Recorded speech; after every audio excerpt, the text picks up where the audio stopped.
Shall we start?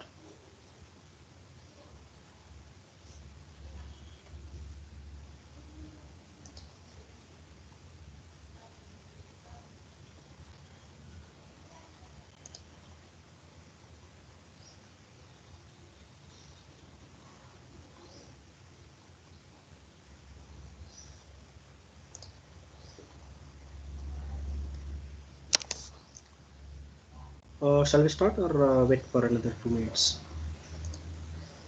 So now we are 40 minutes. Okay.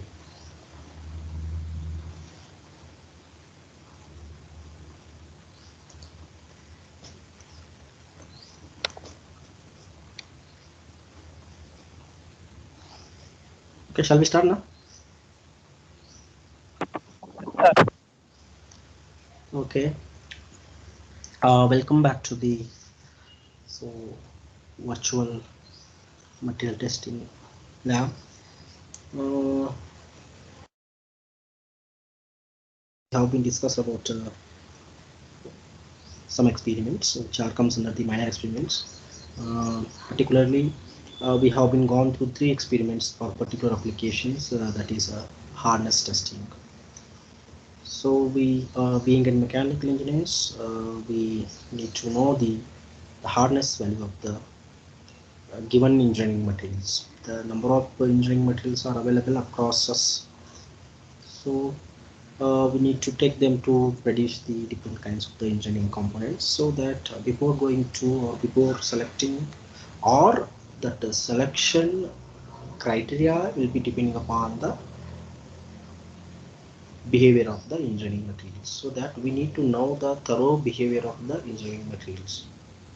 Means thorough mechanical behavior of the engineering materials. Each and every material possesses the number of mechanical behaviors. In that we need to discuss the harness. So one, that the main number of mechanical properties that material does, and that will sometimes that will give the good results for particular behavior. Sometimes that will give the normal values or normal results for the particular property. Let it be, no problem. But hardness is also one of the major mechanical behavior of the engineering material. Hence, we all together conduct and we all together to know the what exactly the hardness value of the engineering material, how it's important.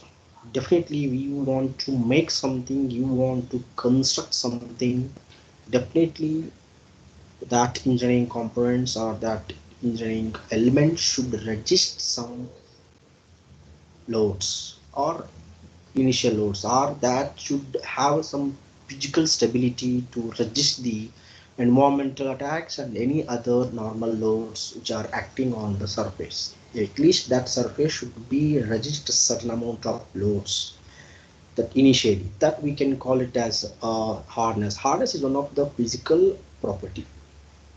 If we can say that material has a good physical stability, hence mean that the hardness value of that material will be the good, right?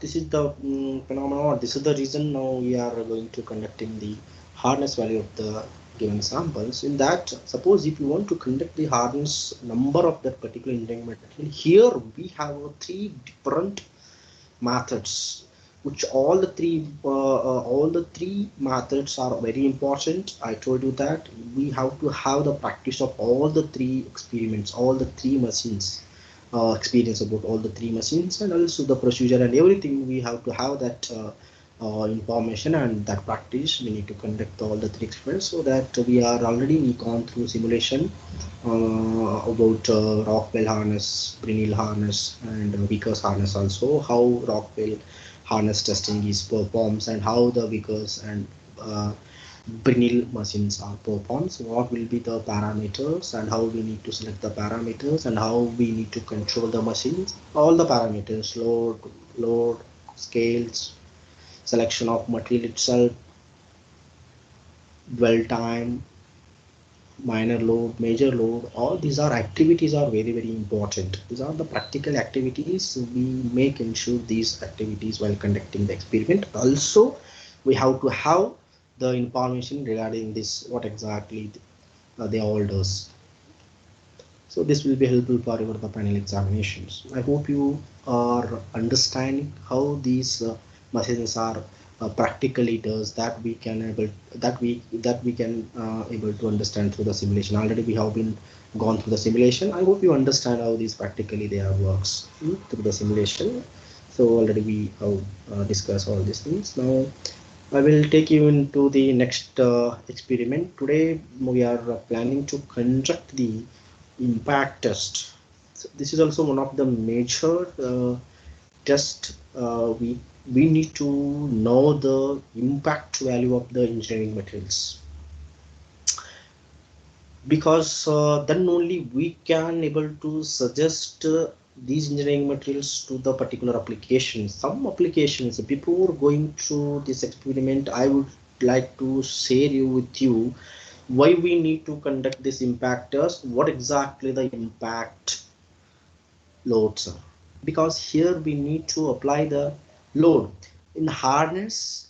You can just, you might have observed, I think in harness we are applying some downward force loads, right? In harness we are applying some certain type of certain mechanism, certain principle which we can adopt to apply the external load over the sample. In impact we are applying the load will be the different, the principle of applied load will be the different in impact. However, you can take a tensile, you can take a compression and bending. You know very well the different forms of loads, right? You know very well different forms of the loads. Our selected engineering material that should give the sufficient results when they are come across to such kinds of the engineering loads.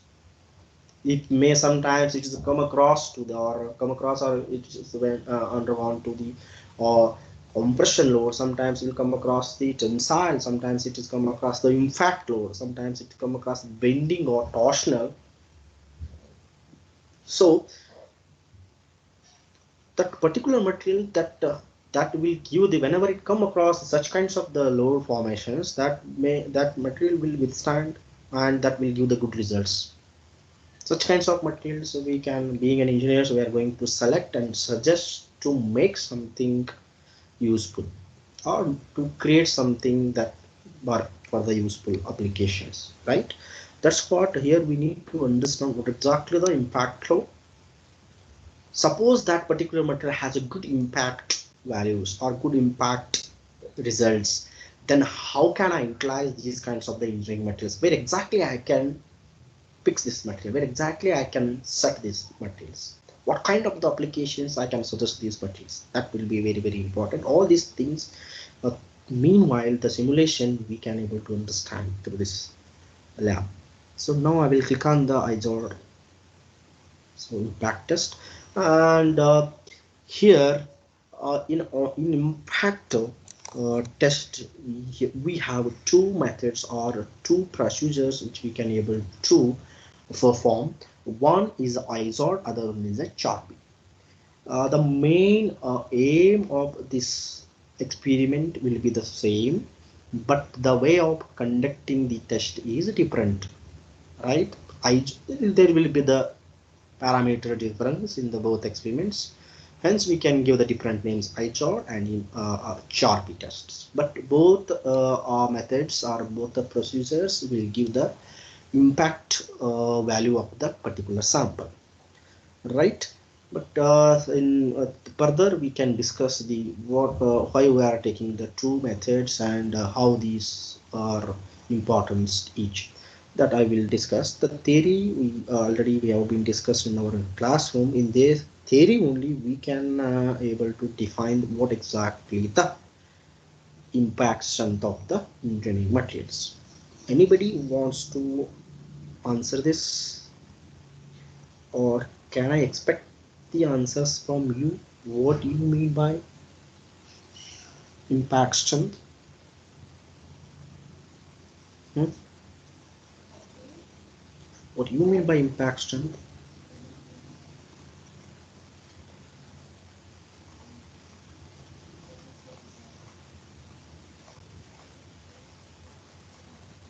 please. Sudden load, sir. Sudden load. Okay. Sudden load is acting upon the sample. Yes. Right. The ability of the material to resist the sudden loads or sudden shock. Sudden load does not mean only it is restricted to the mechanical loads. It's not only to the mechanical loads. Okay, sometimes it is a sudden temperature. The sudden temperature will be rise, that may causes or that may affect to the system or sample. Not only to the pressure, that is in terms of any message or in terms of environmental attacks, in terms of anything else, it may happen suddenly. Sometimes temperature also affected to the samples and system. Suddenly the temperature will be gone rise or suddenly gone down, right? That also affected to the system. So sudden changes takes place in the system, that also may affect it to the that affects or that may cause us to the certain mispart happens in the system. That also we can call it as an impact load. Here in particularly in mechanical build, now we are going to define the impact behavior of the engineering material, the ability of the material to resist the sudden loads, ability of the material to absorb the energy which is suddenly happens over the material. So that material have to have the capability to observe the sudden loads, right? So this the which means that we are expecting or we are looking that property in the engineering materials. Why we are looking this impact property in the engineering material, that will be the very important. Then only we can apply our mind to make something. For example, I would like to share here. So your vehicle, you might have observed the number of vehicles, the number of two wheelers, not so two wheelers, so maybe four wheelers is the best example. So the front of the vehicle, there will be the, we can call it as a bumper, right? Yes, front of the vehicle there will be the structured part, the front of the vehicle. You can take the Mahindra vehicles, Mahindra four-wheel vehicles, right? Or we can take some tractors or some sports bikes and sports vehicles. There will be the bumper in front of the vehicle, right? Many of the sports cars having there is in front of the vehicle that has a bumper type of, but we can call it as a generally bumper, that is a structural part. So some people are what they are understanding, they understand this is just attractive purpose, or just it is on covering purpose, or just it is look like our vehicle should be aesthetically it look like good. So that they are thinking only the aesthetic point of view. This is for only the attractive purpose they are mounting the bumpers, the front of the vehicles. Actually, that is not that purpose. That bumper which is mounted in front of the vehicle, which is made by the high impact resistance, right? Which is made by the high impact resistance material. So whenever the accident means sudden load it is. So we cannot expect when the accident happens. We don't have that facility in our vehicles. After 10 minutes, I'm going to hit somebody, or I'm going to hit some vehicles. After sometimes some vehicles are come and hit to our vehicles. We don't have this much this kinds of the higher technology in our vehicles. We not yet creating the right. Nowadays that also we are creating the by using the artificial intelligence. Nowadays that KSRTC in government is already start using the some artificial intelligence devices in the vehicles, the government vehicles, so that we can understand the speed of the vehicle, and also we can control the speed as well as the accidents also. Now that's the with the help of the machine learning, artificial intelligence and machine learning. Now we are start using the adapting in a vehicle so that we can control the accidents, right? But In earlier days, what happens that the bumpers are the high impact resistance material that would have or that would that would have withstanding the more energy whenever we are hitting uh, to the walls, and the accident means it is accident, unexpectedly it happens. Yes? That bumper will absorb all the loads or energy, then that will protect our vehicles. Also human beings means the driver or any other passengers sitting in front of inside the vehicles. This is the reason now we are using the bumpers. Bumpers are completely made by the high impact resistance material. And such kinds of the applications also, this is the one of the domestic applications, or we can call it as automotive application it is. Automotive applications it is. Now sometimes in industry, in industrially also we need to construct our machines. Outer part of our machine should be high impact resistance. May sometimes casings, engine casings, the gearboxes, the housings of the gearbox, right? Any of the housing components which are high impact and high hardness materials. These kinds of the applications, we are looking the impact property in engineering materials. I hope you understand. I will not take much time to discuss this. This already we have been gone. We have been discussed in our theoretical classes. Just I am glancing the things here. Now I will coming to now one. Will show you here. Is this is what we can call it as an impact machine, right? This is the impact machine. By using this machine, we can able to determine the impact strength of the given sample, right? Now let's move on to the procedure directly. Yes, right. See, so here we can able to see the machine, right? Now so this is the first apparatus. Now step one. Now we can come into step. Select the ISO test specimen. I told you that there are two methods. One is a IJOD, other one is a Charpy test is there. If suppose if you want to conduct the IJOD test, so where exactly these two are take the diversity or take the difference. Preparation of the sample. Preparation of the sample for the IJOD test is a different, and the preparation of the sample of the Charpy test will be the different. How can I identify the samples for the Charpy and IJOD? But most of the time the diameter and the size of the sample will be the same. Thickness of the sample will be the both the cases will be the same. So square rod which we can use to prepare the sample by using mild steel material which we can use. But mild steel having a size is around all the sides are equal, means the square rod which we can use to create the required shape and size of the IJOD and Charpy test. Here you can see this is the myosteel material, which is a square rod, right? All the sides are equal. Is a 10 mm square rod. 10 mm square means all the sides are same. 10 into 10 myosteel material. Here we have a group, and total length of this sample will be the 55. Keep it in your mind. If you want to conduct the IJOD test, the total length of this sample will be 55. And thickness will be the 10 into 10, total size will be 10 into 10, total length will be the 55. And here we have a groove. You can able to see here the groove is there. Exact middle of the sample we need to make grooves, right? Exact middle means how much we need to measure from this end or this end. Which end we want, you can take it.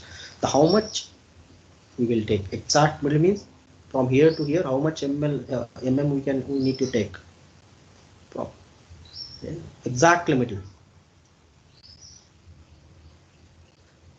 This is total length of this sample will be the 55 mm. Now exact the middle of the sample we need to make a groove.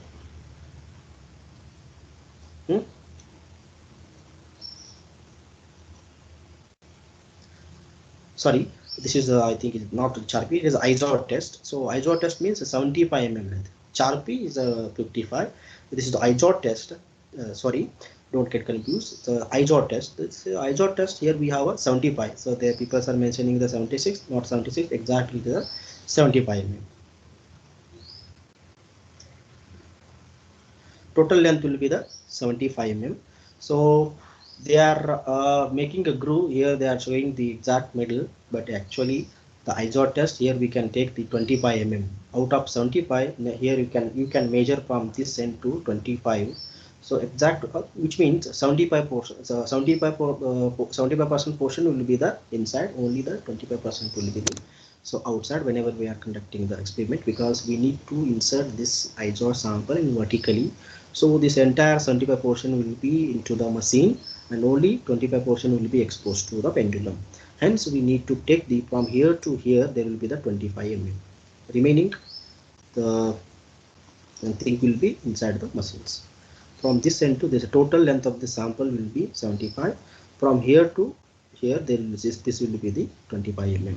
At exact 25 mm you can make. So how to construct this? You only can select the square rod, then you can cut exactly 75 mm length of the sample. Then you can measure from this end to 25 mm. Here it will be the 25 mm. From here to here this is 25 mm. Once you got the 25 you can mark it or you can indicate it. Then you can take hexa blade, then you can create the so grooves. Groove depth will be the 2 mm. Keep it in your mind. In the prior examination definitely can ask you what will be the groove depth. The groove depth will be the 2 mm, right? And this will from here to here is a 25. Remaining rest of the thing will be in the inside or below. I think it is 60 plus. Sorry, it is 50 plus 25 is a 75. So the groove depth will be the 2 mm. Exactly 2 mm we need to take, or we need to take the hexa blade and then we can start cutting this. This depth will be the 2 mm. Hope you understand. Total length of the sample will be 75, and the groove, here we are making a groove to measure the 25 mm Yeah. from the end. From the end we need to measure the 25 mm. So where exactly 25 mm, so we can note on it and we can indicate that with the help of the chalk piece or anything else we can take to make that indications. Exact that 25 mm here. Once we are measure it, then that point we need to groove it. That groove will be the 2 mm. Don't exceed more than the 2 mm. If you exceed the more than the 2 mm, that procedure will be the wrong. So according to the ASTM standards we need to follow. Exactly groove depth will be the 2 mm. This is what preparation of ISO test. Keep it in your mind. 75 mm length, overall length of the sample will be 75, thickness will be the 10 into 10 and groove depth will be the 2 mm. Right, now we need to move on. But here there will be the different parameters. Either you don't take these parameters. These are according to the NITK Surathkal. So according to our laboratory, I am telling you that only these parameters will be varies. The remaining thing will be the same. Only these parameters will be changed according to our VTU syllabus and our what we have in our laboratory. That I can tell you. So 75 groove depth is 2 mm. So this is the milestone material which we can take in our laboratory. That's what I understand. Now once we prepare this sample, here we have a sample, then go for the next step. Next step is the test for the friction loss is conducted by adjusting the pointer to 164 joules and the hammer attached to the pendulum is released by operating the lever without keeping the specimen. Okay, that also I will explain. See here, this is one type of the calibration process. I hope you understand. It's one kind of the calibration process because here we are keeping these machines since from months, or since from 4 months, since from a year we are just keeping the samples. So because once the third semester is over, we have at least we have a gap of between 2 to 3 months. 2 to 3 months. Since 2 to 3 months we are keeping that machine idle. Hence there will be the environmental impact and there will be the residual stresses, or else sometimes we are working on these machines. After the work done also there will be the something, there will be the load present in the machine. Right? Suppose you are applying some we are conducting the ISO or Charpy test, you are releasing the pendulum. Hence there will be the load will be offered or generated in the machines. So that everything will be done. After done also, that working stresses we can call them sometimes working stress. We are applying some works while we are performing. Once work done also, there will be the work stress present in the machine. Technically we can call them as a residual stresses. Residual stresses means these are the residual stresses. So even though we are after conducting the work, once the work done, there will be the leftover loads or leftover pressure and leftover forces in the machines. So some work stresses also present in the machines that we can call them as a residual stresses. Hence they are present in the machine. What happens now whenever we are applying the required amount of the loads that we have already determined or predetermined or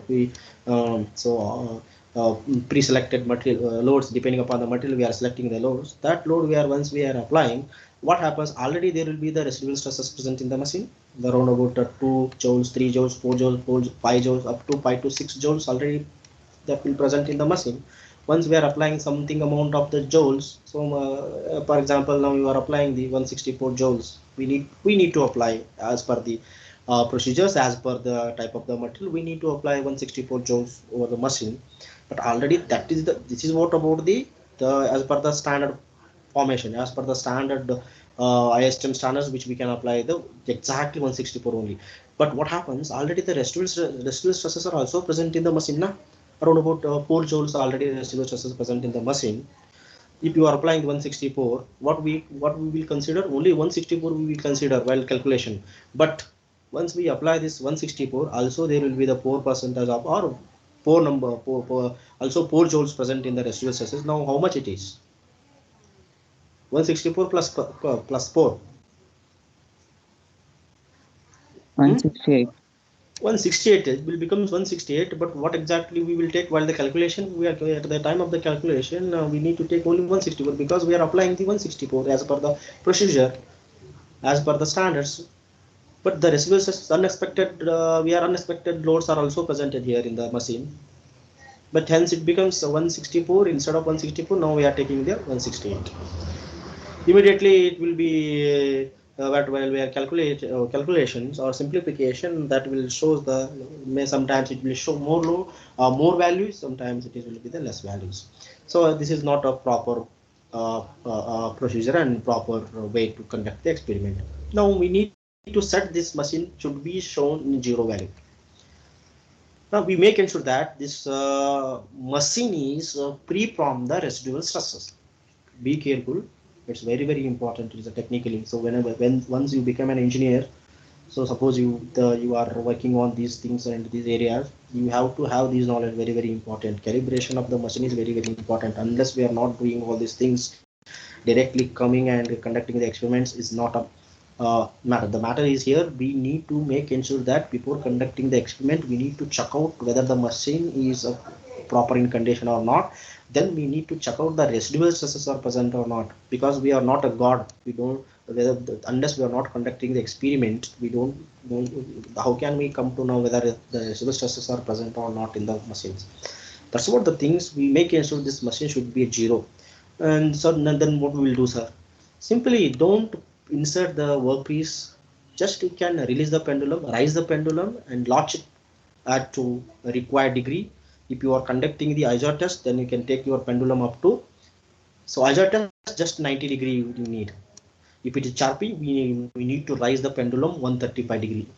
Yes, this is the here. This is the degree of the pendulum is also very important, right? We need to rise. Suppose it is in so horizontally or perpendicular.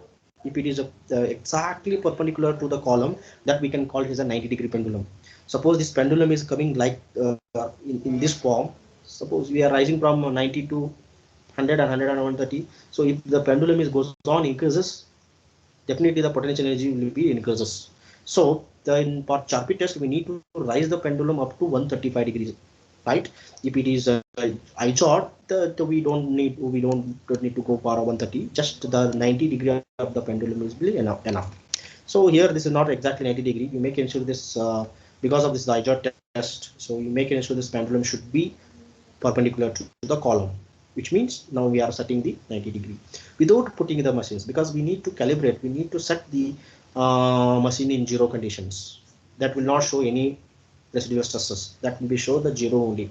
So without inserting the samples, just you can rise the pendulum, so which experiment you want to conduct, that particularly based on that experiment you need to take the angle of the pendulum. Suppose it's the IJOT test, you need to ensure the pendulum should be 90 degree without a sample. Just release the pendulum. Once you release the pendulum, definitely if there is a residual stresses stresses present in this machine. If the residual stresses present in the sample, definitely that will be shows like this. The here this will be the one division is equal to 2 joules.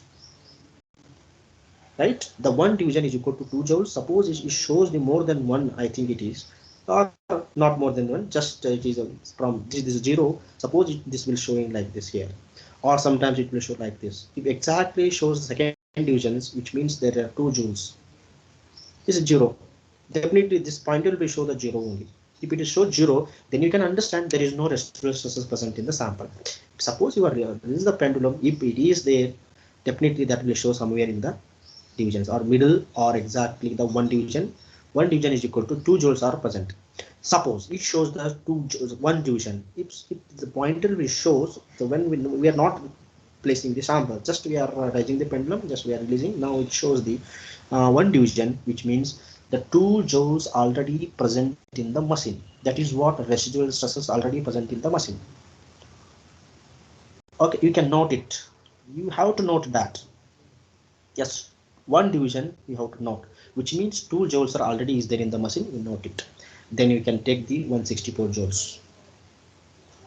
Or else, so let or else 164 or else anything else you can they based on the materials that this will be the changes.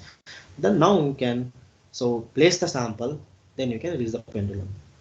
Now after placing the sample, you just release the pendulum. That will show because of the we are placing the materials. Definitely that material will absorb some energy. That absorbed energy we can able to see here somewhere at here. Suppose it shows the here. Now you can count. This is the 1 2 3 4 5. That's the 5 divisions. That pointer will show at 5 division 5, which means 5 into 2. The 10 joules we can take it to 10 joules. So 10 joules initially how much it is? The residual stresses how much present it is? Already there will be the residual stresses present in the machine. How much that? One division is equal to what?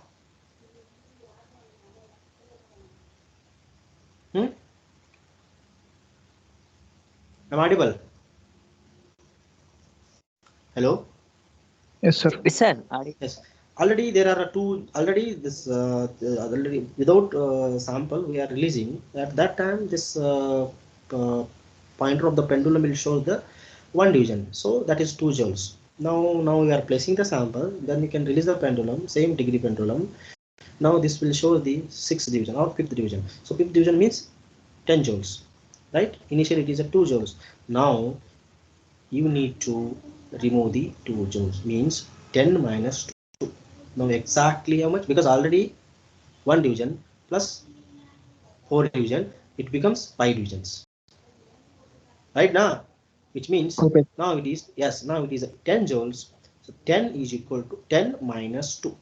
X minus Y is equal to, that is what actual energy absorbed by the material. That is equal to U. X minus Y is equal to U.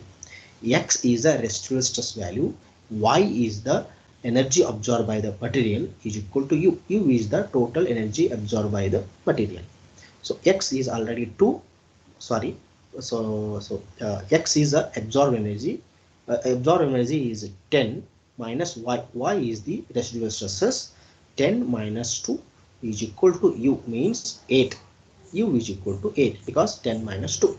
Minus is a residual stress already present in the machine. Now we need to remove that. Hence we will get the accurate energy absorbed by the material. Hope you understand this. Yes, this phenomena we can call it as a loss of energy due to friction. This we need to calculate. And also we can call it as a this phenomena we can call sometimes calibration phenomena. I will give a best example for this process. So whenever you can go to the Kirani shops, general stores, right? So in general, this you might have experienced this. So just we can buy a kg of sugars or salts. So just you can observe that the shopkeeper is what he does. That the shopkeeper while we are while we are collecting the sugars or when we are weighting the sugars, well sugar or salt. What he does exactly? Before putting your sugars or your salts over the machine, so he definitely, so he need to make sure that waiting machine should be zero, right? You might have observed or not. Yes, sir. Yes, sir. So what he does is before placing your quantity of the sugar or salt, before that he need to check the machines and he make ensure that there should be zero. Sometimes that will show the minus errors or means negative errors or positive errors. If it is a positive error, definitely who will be the loss? The machine has a positive error, so who will be the loss? Huh? Already that machine shows the plus 2 grams or 5 grams. Suppose we are asking 1 kg of the sugar, machine shows the already plus 2 grams already. So we are nothing we are replacing over the machine. That machine will show the plus 2 grams. Now how much we he need to put to make ensure 100 kg? 102, sir. 1000 not Huh? 2. 1002, 1000 sir. not plus is there. Error will be the plus.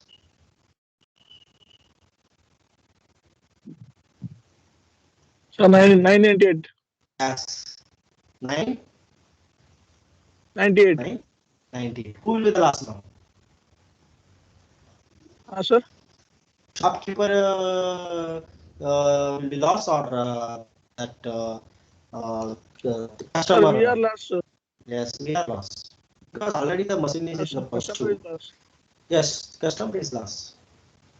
Suppose the negative error, who will be the loss? Salesman. Salesman or Sale. shopkeeper will be under loss. Right now, because negative 2 grams is there. First, then negative is there. Then you need to make sure that in positive means 0. Then after, so we need to fill the 100 kg. Definitely 100 kg or 1 kg. So 1 kg consider this. Definitely, if it is a negative errors, definitely shopkeeper will be come under the losses. And suppose it is a +2 error, so we customers going to loss. That's what no loss and no gain. So we make sure that machine should be in a zero condition. Here also same case.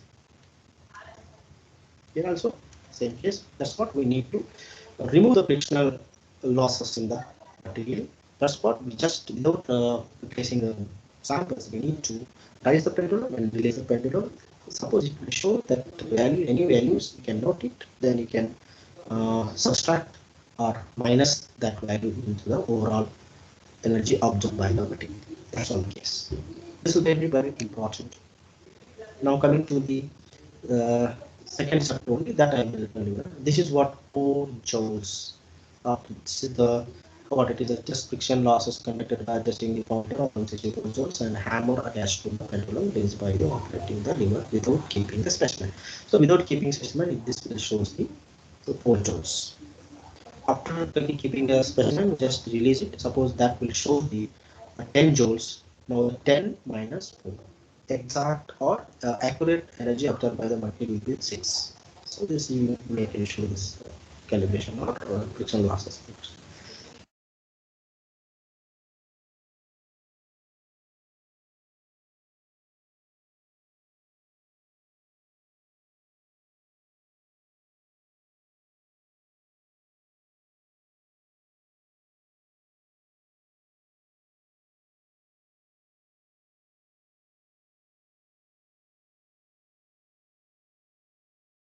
That means 25 will be on the. Am I audible? Hello, am I Yes, sir. audible? Yes. Yes, sir. Yes, sir. So only this will be the inside the machine and only the 25 percentage or 25 mm will be the exposed to the pendulum pointer. So here there will be the notch. Sometimes we can call it a groove or notch. Now this notch is opposite to the so face of the applied striker. Right.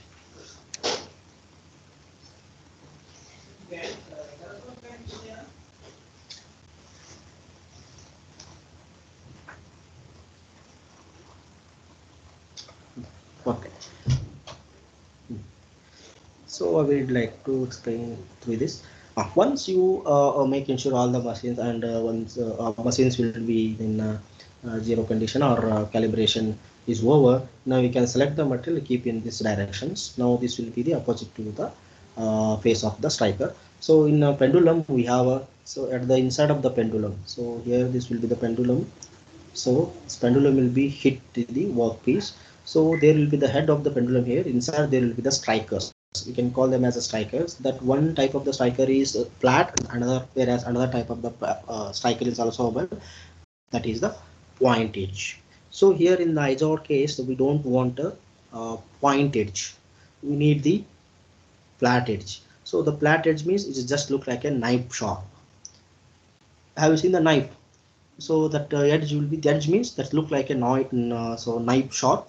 So once we release the pendulum, that so that sharp edge will be hit this workpiece through this notch. Once we release the pendulum, immediately that impact load or sudden load is to hit the workpiece. The pendulum is not directly inside the pendulum. There will be the striker. Two types of the strikers are available. One which is pointer, other one is a flat edge. The flat edge is just look like a knife. Now the knife will be knife type of the striker will be hit the workpiece. Now the workpiece will be the break. So here we are showing the once the striker will be hit the workpiece, that workpiece will be break like this. Right now, once the workpiece will be break down, now you can take the readings here. So this pendulum is initially it was in 0 or it is in 0 it is. Now once we release the pendulum, so you need to raise the pendulum at this stage. In ISOR test you need to raise the pendulum 90 degree. Striker, flat edge. All these arrangements you need to take care while conducting the experiment. The first step is to select the workpiece, then you should just move towards the machine. Then you can accordance to the experiment, if it is ISOR test, then you can raise the pendulum to the 90 degree. Then you can release without the specimen, note down the residual stress values. Then you can place the sample. That if it is the ISOR test, the sample will be placing vertically in the machine. The sample will be placing vertically in the machine. That 50 mm will be inside the machine and only 20% will be the outside the machine. That notch is directly faces to opposite of the striker face. Then you release the pendulum. Here we have a striker. So here we are placing the vertically the sample. Once you release the pendulum, this is the lever. Once you, with the help of the lever, just you can release the pendulum. The pendulum is suddenly hit the workpiece. Right now that striker is hitting the at the exact point of the notch of the specimen. Now the specimen is immediately cracked. Then we can able to read the values in the dial indicator. Now the pointer will show some values. Then you can note down that divisions, that one division is equal to 2 joules. Suppose it shows the 5 division or 6 divisions. The 6, suppose it shows the 6th division, it will be the 12 joules. 12 minus, if you got the residual stresses without applying the sample, definitely you got some values. You can subtract their values into the 12s. Now if it is 4 minus, so 12 minus 4, so hence it becomes 8. Now 8 will be the absorb energy from the sample.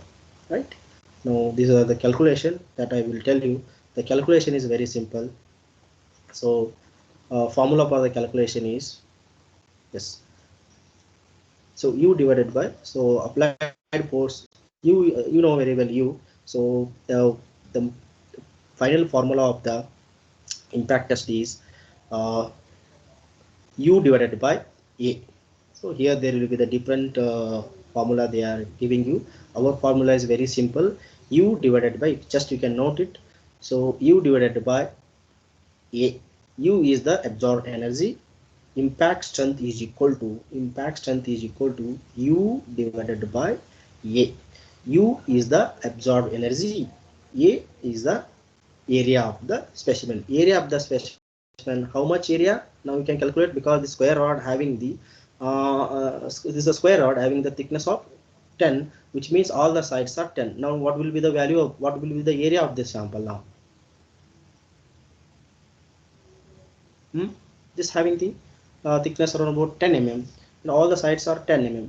Now find out the area of this sample, how much it is?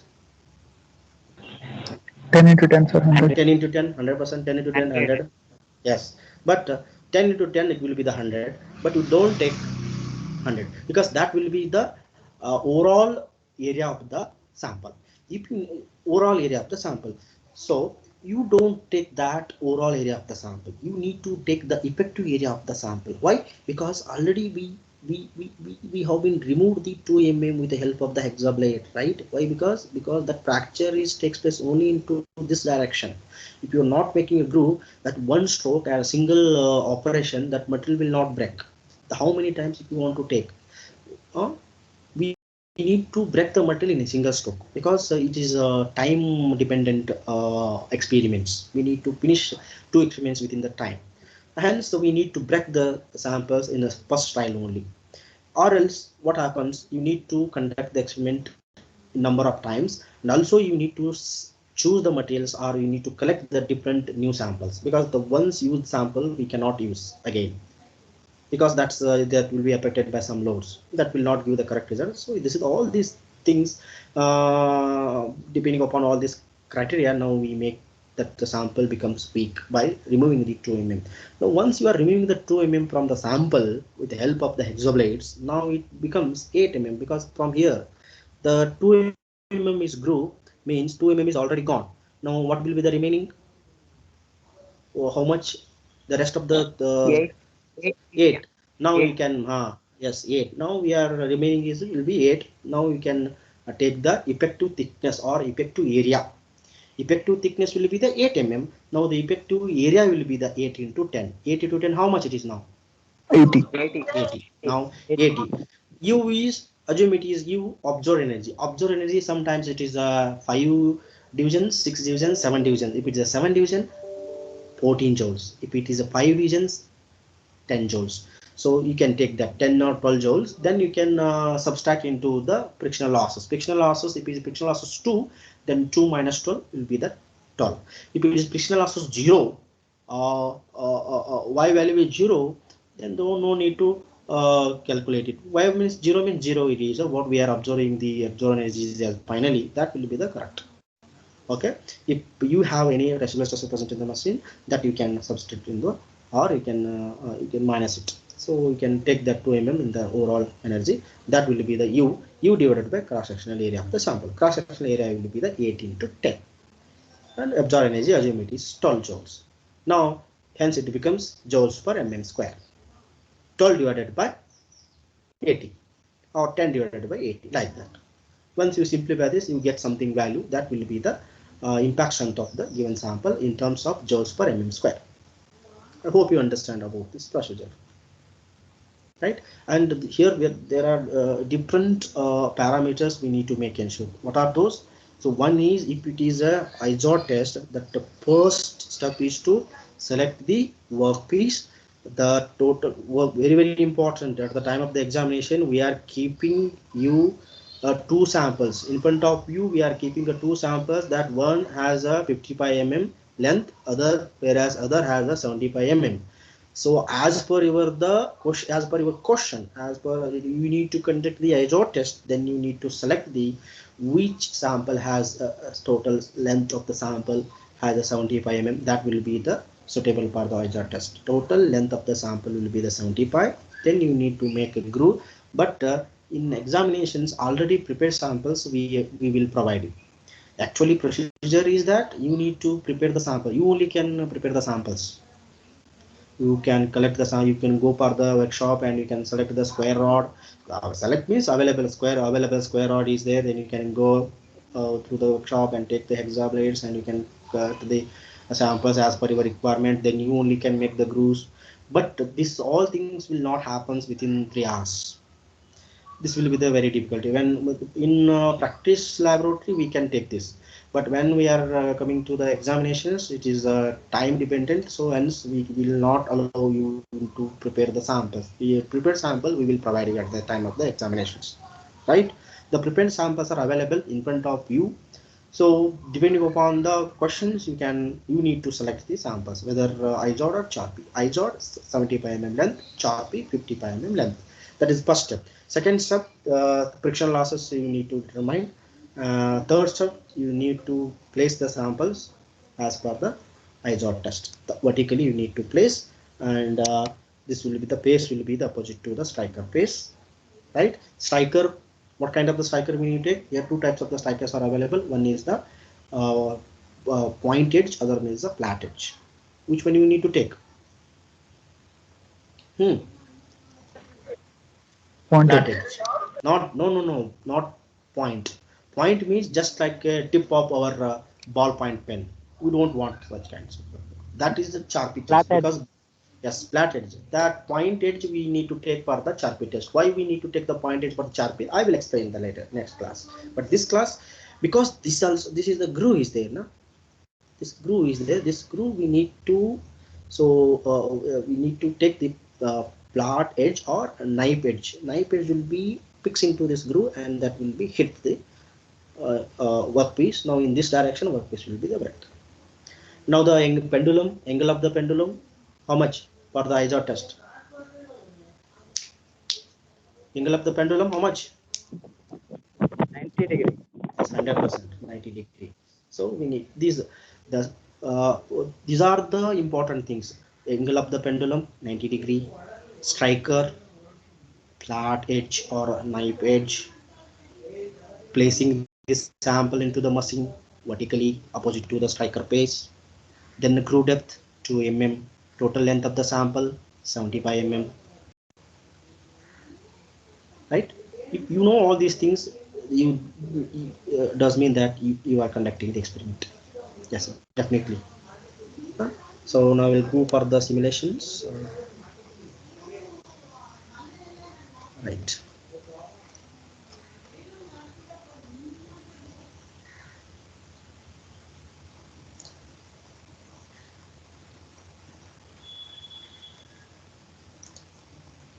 Yes. So the selection is mild steel material, because obviously we will take the mild steel material. Just click on the mild steel material.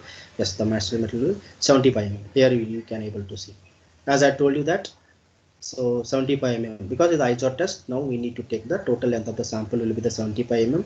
So but 9.3, 9.4. So around about 10 it is exactly. It is so approximately they are taking 9.39. Think that this will be the 10 into 10. That's 10 into 10 is the best for us. So 10 into 10. Now the depth of the notch they are taking 3.34. Right. So how much we need to take for our laboratory? Depth of the notch 2 mm. 2 mm. Keep it in your mind. So in our laboratory we need to take 2 mm. Yes, this will be the 10 and 10. This is 75. This is 10 and this is 10. This is 2. Right. Now next. Yes. Now I am click on this lever button. Yes. What is this?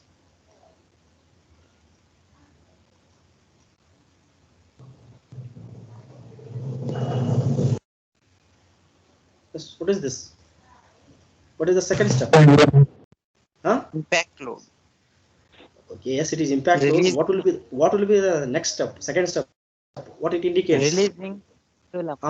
Yes, releasing the pendulum without placing the specimen. Yes. Now without spacing the specimen, now we are releasing. Yes, without spacing the specimen, now we are releasing the pendulum. Now we will got 2 joules. 2 joules means it is frictional losses or residual stresses present in the machine. Yes, note on this. This value is now y value. It is right. This y is equal to 2 now. Now we can note on this value. This will be helpful for next step. Now the placing of the sample. So this is for trial. Now we are placing the vertically. Then the 50 mm is into the machine. We will not see that. That will be gone into the machine, and only this portion will be exposed. Only 25 mm will be exposed. Exactly the knot will be is level to the platform. This will be exactly level of the platform. Then that line key also available. You need to check this platform level and this notch level should be matched. Now they are showing the little bit upper than this, but when before conducting, so this notch should be level of the platform. then only you can release the pendulum. Now once we release the pendulum, this is the flat edge. Now they are showing the point edge. Now it is a flat edge actually. This flat will be hitting this portion. Now the workpiece will be break like this. Right, now going to the next step. Yes, this is I am able to show you. Yes, like this. See, as I told, this level of the platform and notch level will be both are in the line. Right now. Yes, is it visible? Yes, Yes, both Yes, are sir. in the. Yes, then only you release the pendulum. Otherwise, you don't release the pendulum. Yes, the notch level and the platform level should be in. So in the only in the line, they are both are in the same line.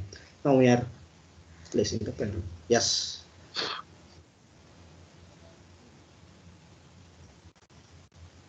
Now the work is once we release the pendulum, now that material is brought down. Once the material is brought down, that automatically the machine will read the values. The total loss of energy during the transit of the hammer is 41 joules. Now how much we got? 41. Now what will be the 39? But it shows 41. But the energy failure of the specimen is 39. Why? 2 So joules. minus. Yes, minus 2 already present in the machine that we need to subtract into the total energy. Hence, this 41 becomes 39. Now, the 39 will be the exact energy absorbed by the specimen that need to break. Right? At this level, that material will be a break. Yes, I hope you understand now. Yes, the initial energy of the hammer. This is the calculation. This will not part of the calculation. For the information purpose, the hammer weight will be the 164 joules, and average loss of energy friction is equal to 2. Right? That definitely they are asking you the what will be the what will be the weight of the pendulum. Weight of the pendulum will be 164 joules, and average loss of the energy due to the friction that we can call it as an residual stress present in the machine will be the 2 joules, and total loss of the energy during the transit of the hammer is a 41. So 41 we will got once we paste the sample and release the pendulum. So after the simplification or subtracting that friction losses, we will get 39. Then next up, this is what next up what we need to find out the impact strength. Impact strength will be 39 divided by this 39 divided by cross sectional area of the sample. Cross sectional area of the sample, how much it is? 80. No, 100. Be careful because already 80. 2 is gone through the 80. notch. 80, 80. sir. 80. Now 39 joules divided by 80 square. Now we will get the correct or exact impact strength of the given sample. Yes. This will be the trial 2. So trial 2. Now we are placing the sample. The answer size will be the same. Now once we release the pendulum, see how the workpiece will be the break. Right. Now we will got the yes. Again the second trial we will get so 2 joules indefinite. So there will be the something issue. Don't want the second trial. One trial is enough for us. Third trial, if you want to take, you can take it. No. So why it is indefinite? Because that workpiece will earlier was that workpiece will not completely break. That's what that will not show the values. Now the workpiece will completely break. So hence this will show the 48 joules. Then the 46, because 2 is reduced. No, hence we get the 46. Then you can put the calculation. Hope you understand. The first trial is 41, second is 48. Yes, then after the yes, now 39, 46. Take this 39 divided by 80. Take this 46 divided by 80 square. Hence we can get the impact strength will be the joules per square. Hope you understand. sir. Okay, sir. Yes. Now I will take the attendance. Just wait a minute. I will take attendance. We will finish up this lab. Tomorrow we will discuss the Charpy test. Okay. Yes, sir. Okay, sir. Yes, sir. Thank you. Welcome. Thank you, sir. Welcome. Yes. Now you can take the Okay, sir. meeting.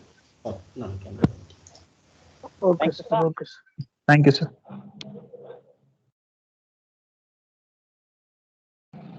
Allappa Jarkiwale. ಲೌಡೆ ಲೌಡೆ ಏಯ್ class ಇದೆ, ಏನ್ ಮಾತಾಡಕತ್ತಿ ಮಗನ? ಮಲ್ಲಿಕಾರ್ಜುನ್ ಅವ್ರೆ ನಮಸ್ಕಾರ. ನಮಸ್ಕಾರ ನಮಸ್ಕಾರ. ಇವತ್ ದರ್ಶನ ಕೊಟ್ರಲ್ರಿ Mallikarjun. Hello hello mic testing 1 2 3 Kareena Kapoor Katrina Kaif Sallu ಬೈ ಸ್ಮಾರ್ಟ್. ಪ್ರಿಯಾಂಕಾ ಚೋಪ್ರಾ ಸಲ್ಮಾನ್ ಸಾರ್ ಹೋದ್ರೇನಾ? ಹೋದ್ರಲ್ಲ ಕಳ್ಸಿದ್ವಿ. ಹೌದಾ? ಏನ್ರಿ ಮಲ್ಲಿಕಾರ್ಜುನ್ ಇವತ್ ಬಂದ್ರಿ ಕ್ಲಾಸಿಗೆ? ಬಂದ್ರಿ ಹಾ ಹೇಳಪ್ಪ ನಿಖಿಲ್. ರಾಘವೇಂದ್ರ ರಾಜ ಅದು ರಾಘವೇಂದ್ರ ಏನ್ ಫುಲ್ ಜೋರ್ ಅದಾನ, ಮ್ಯೂಟ್ ಮಾಡ್ಕೊಂಡು ಹೋಗ. ಮಲ್ಲಿಕಾರ್ಜುನ್ ಹಾ ನಮ್ಮ ಆರಾಮ. ಎಲ್ಲ ಆರಾಮದೀವಿ, ನೀವ್ ಆರಾಮಿದ್ದೀರಾ? ನೋಡು ದೀಪ ನೋಡು, ಗೊತ್ತಾಗತ್ತಿಲ್ಲ ಹೆಂಗ ಎಷ್ಟ ಆರಾಮ ಅದಾನ ಅಂತ ಹೇಳಿ.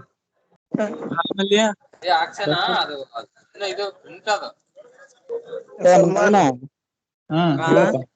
ಏನ್ ಬರ್ಕೊಂಡಿವ ಸಾಕ್ಷ್ಯ ಯಾವ್ದು ಸಂಸಾರ ಒಂಚೂರು ನೋಡ್ಸ ಒಂದು ಯಾಕೆ ಗ್ಯಾಪ್ ಆಗೈತೆ. ಏನ ಗ್ಯಾಪ್ ಬಿಟ್ಟಿನಪ್ಪ. ನಾವು ಬರ್ಕೊಂಡಿಲ್ಲಪ್ಪ. ಆಕ್ರಿ ಇವತ್ತು ಬರ್ಸಿದ್ದು ನಿನ್ನೆ ಬರ್ಸಿದ್ದದ ಹಾಕ್ತಿದ್ರ ಹಾಕೋಣ.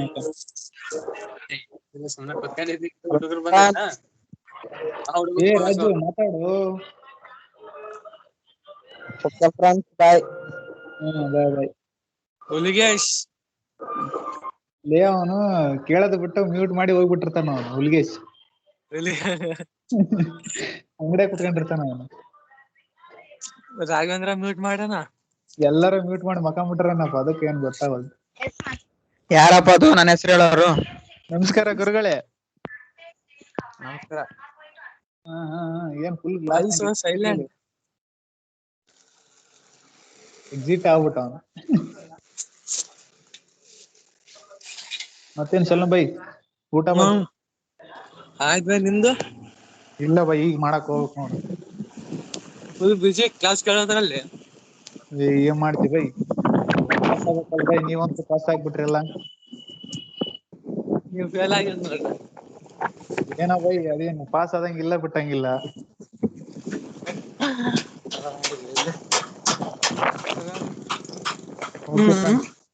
ಬರ್ಲಾ ಬೈ, ನಮಸ್ಕಾರ.